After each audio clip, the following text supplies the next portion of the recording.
बोले बाबा दया के सागर तुम हो। जो भी आया शरण तुम्हारी उसका जीवन धन्य करो। ना कोई ऊंचा ना कोई नीचा सब तेरे दर के भिखारी। नाम जपे जो शंकर तेरा उस पर हो कृपा भारी। बसम रमाए जटा सजाए डमरू जिनके हाथ। दुख हरते सुख बरसाते मेरे भोलेनाथ। एक लोटा जल एक पत्ता बस इतना स्वीकार। भाव सच्चा हो मन में तो मिल जाए महाकाल। भोलेनाथ ऐसे देव हैं जो बिना पूछे ही दे देते हैं। ना जात देखते हैं ना पात्रता, बस भाव देखते हैं। शिव ना अच्छे बुरे का भेद करते हैं, वे तो केवल शरण देखते हैं। जो एक बार हर हर पुकार ले उस पर महादेव दिलो जान से निशावर कर देते हैं। शिव वैरागी हैं फिर भी संसार को थामे हुए हैं। जो उनके हो जाए उन्हें कभी अकेला नहीं छोड़ते। हर हर महादेव दोस्तों, प्यारे दोस्तों, भोले बाबा के भोले भक्तों, आज मैं इतिहास, पौराणिक कथा और दिल्ली से यात्रा गाइड किसकी? शिव खोड़ी। जी हाँ दोस्तों, जम्मू में स्थित शिव खोड़ी का इतिहास क्या है, क्या कथा है। बहुत ही प्यारी कथा है जिसको सुनकर आप बार बार कहेंगे कि मैं दोबारा सुनूं। प्रभु की लीला, भोलेनाथ की लीला, वरदान तो दिल खोलकर दे देते हैं, बिना सोचे समझते के दे देते हैं, पर उन बाद में जो होता है वो प्रभु उस वक्त भी बहुत लीलाएं करते हैं। तो देखिए, बड़ी प्यारी सी कहानी है, मैं आपको अभी बताने जा रही हूँ। वीडियो को अंत तक ज़रूर देखें। जी हाँ दोस्तों, पहले बात करते हैं कि शिव खोड़ी कहाँ स्थित है। ये रियासी ज़िला जम्मू कश्मीर में है। जम्मू से लगभग 70 किलोमीटर की दूरी पर।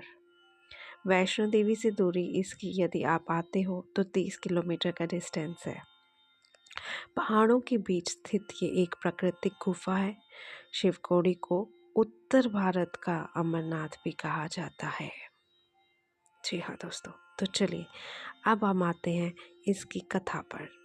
पुराणों और लोक कथाओं के अनुसार एक समय भस्मासुर नामक राक्षस ने भगवान शिव से कठोर तपस्या कर वरदान मांगा। भोलेनाथ मेरे बड़े भोले हैं, वो तो सबको बिना सोचे वरदान दे देते हैं। तो ऐसा ही हुआ, वरदान मिला कि वह जिसके सिर पर हाथ रखे वह भस्म हो जाए। क्या बोला? कि वह जिसके सर पर हाथ रखे वह भस्म हो जाए। दोस्तों ध्यान से सुनिएगा, ये वरदान उसने मांगा तो प्रभु मेरे भोले वरदान उन्होंने दे दिया। वरदान जैसे ही मिला वह शिव जी को ही भस्म करने चला। देखिए, जिन्होंने उसको दिया उसी को ही ख़त्म करने चला। बुद्धि भ्रष्ट यही होती है, इसी को कहा जाता है। अब होता क्या है, भगवान शिव उससे बचने के लिए उसी गुफा में छिप गए। भस्मासुर गुफा में प्रवेश नहीं कर सका क्योंकि गुफा का मार्ग संकरा होता चला गया। अंत में केवल शिवलिंग तक ही जगह बची। इसी कारण इस स्थान को कहा गया शिवखोड़ी, यानी कि शिव की गुप्त गुफा। गुफा का रहस्य दोस्तों, इसी गुफा का एक विष्णु पुराण में भी इसका कथन है, जो मैं आपसे वो भी आपको शेयर करूंगी। तो चलिए बात करते हैं उस कथा की। शिव पुराण कथा अनुसार, विष्णु पुराण के अनुसार क्या होता है। मान्यता है कि भस्मासुर ने घोर जंगल में कठोर तपस्या आरंभ की। वर्षों तक अन्न जल त्याग दिया। शरीर पर भस्म, एक पैर पर खड़े होकर शिव का ध्यान, ओम नमः शिवाय, ओम नमः शिवाय शिव धुनी लगाकर वो जाप करने लगा। उसकी तपस्या इतनी कठोर थी कि त्रिलोक कांप उठा। अंत भगवान शिव प्रसन्न हुए और प्रकट हुए। भगवान शिव बोले, वत्स वर मांगो। भस्मासुर ने कहा, मुझे ये वरदान दीजिए कि मैं जिसके सिर पर हाथ रखूं वह तुरंत भस्म हो जाए। तो उसी प्रकार से जब शिव जी ने वरदान दे दिया, वो उन्हीं को भस्म करने चल पड़ा। अब उसने वरदान का दुरुपयोग कर दिया। वरदान मिलते ही अहंकारवश होकर वो उनके पीछे पड़ गया। तो अब क्या होता है, उसी समय भगवान शिव भस्मासुर से बचने लगे। वह दौड़े पर्वतों, वनों, गुफाओं में, कहा जाता है। इसी लीला में शिवखोड़ी जैसी गुफाओं में शिव ने आश्रय लिया। ठीक है, अब यहाँ पर आती है बात विष्णु की माया। तब भगवान शिव ने भगवान विष्णु का स्मरण किया। विष्णु प्रकट हुए और बोले, चिंता मत कीजिए महादेव, ये माया का खेल है, माया से ही समाप्त होगा। जी हाँ, भगवान विष्णु मोहिनी रूप में प्रकट हुए। अद्भुत सुंदर मधुर मुस्कान, मोहिनी और भस्मासुर का अब आगे आगे सारा शुरू हो गया। मोहित रूप करने का नाटक शुरू हो गया। भस्मासुर मोहिनी को देखकर मोहित हो गया। मोहिनी बोली, यदि तुम मुझसे विवाह चाहते हो तो पहले मेरे साथ नृत्य करो। भस्मासुर मान गया। नृत्य में मोहिनी ने जैसे जैसे अपने अंगों पर हाथ रखा, भस्मासुर भी उसी प्रकार करने लगा। नृत्य करते करते मोहिनी ने अपने सिर पर हाथ रखा। माया में फंसा भस्मासुर, उसने भी अपने ही सिर पर हाथ खुद रख दिया और उसी क्षण वह स्वयं भस्म हो गया। तो इसी प्रकार भगवान शिव प्रकट हुए। उन्होंने कहा, वरदान शक्ति देता है पर विवेक ना हो तो वह विनाश बन जाता है। भगवान विष्णु अपने वास्तविक रूप में लौट आए। जी हाँ दोस्तों, ये थी कथा का वर्णन। अब बात करते हैं धार्मिक मान्यता। वहाँ के लोग क्या मानते हैं। जो भक्त सच्चे मन से शिव खोड़ी में दर्शन करते हैं उन्हें भय से मुक्ति, रोगों से राहत और मानसिक शांति मिलती है।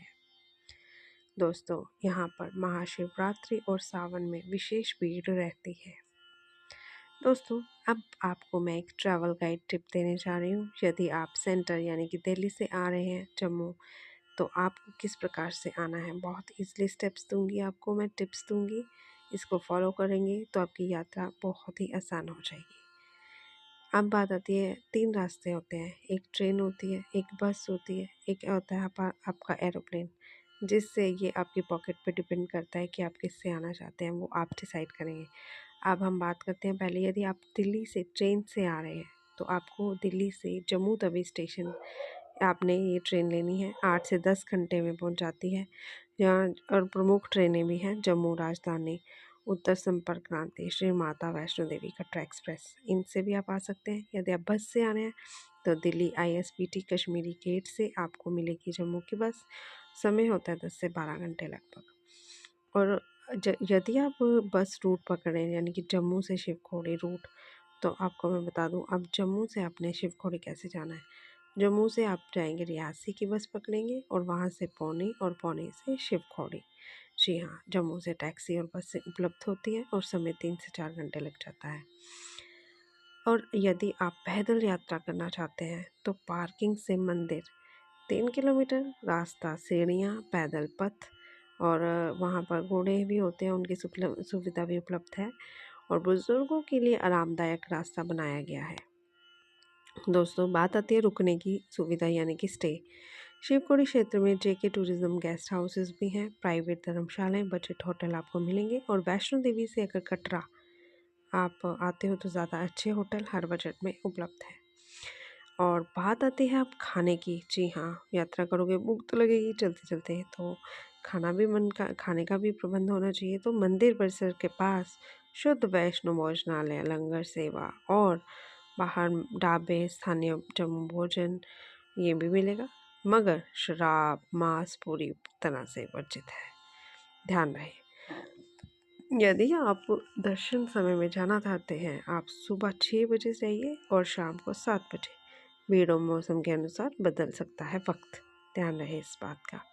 तो दोस्तों, दर्शन का श्रेष्ठ समय जो माना गया है वो है मार्च से जून, तब आप यात्रा करें, और सितंबर से नवंबर तक। हाँ जी दोस्तों, भारी बर्फबारी के समय से बचे। सो ये थी शिवखोड़ी के लिए। यदि आप ट्रैवल गाइड चाहते हैं तो छोटी सी ट्रैवल गाइड मैंने आपको दे दी। अब दोस्तों, अब मैं आपको इस कथा का गूढ़ संदेश क्या मिला आपको बताएंगे। चलो, यदि आपको समझ आई हो तो आप एक लाइन में ज़रूर लिखिए, मगर मैं आपको बताना चाहती हूँ। पहली बात, उसने क्या किया, वरदान तो मांग लिया, फिर उसको अहंकार आ गया, तो अहंकार ही उसका दुश्मन बना। तो इसलिए अहंकार सबसे बड़ा असुर है, ये याद रखें। दूसरी बात, शक्ति बिना विवेक आत्म विनाश करती है। उसको इतना बड़ा वरदान मिला और उसने चालाकी से, उसको विवेक नहीं था, ज्ञान नहीं था, अपना ही विनाश कर बैठा। ये बात ध्यान रखें। यदि आपके पास शक्ति है उसका सही इस्तेमाल करें तो ही वो फलित होगी, वरना वो आपको ही नष्ट कर सकती है। तीसरी बात, ईश्वर का वरदान परीक्षा भी होता है। कई बार भगवान हमें वरदान दे देते हैं, वो हमारी विश फुलफिलमेंट के लिए नहीं होता।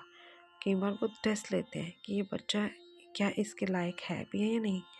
तो आप ये आपके सामने तो लाइव एग्जाम्पल मैंने शेयर कर दिया है, आप खुद समझ जाइए इसे। माया से माया ही काटी जाती है। तो विष्णु भगवान ने क्या किया, उन्होंने कहा ये माया है, इसको माया से ही काटेंगे। उसने बोला सर पे हाथ, तो उन्होंने इस प्रकार से माया रची, वो अपना ही सरकार बैठा।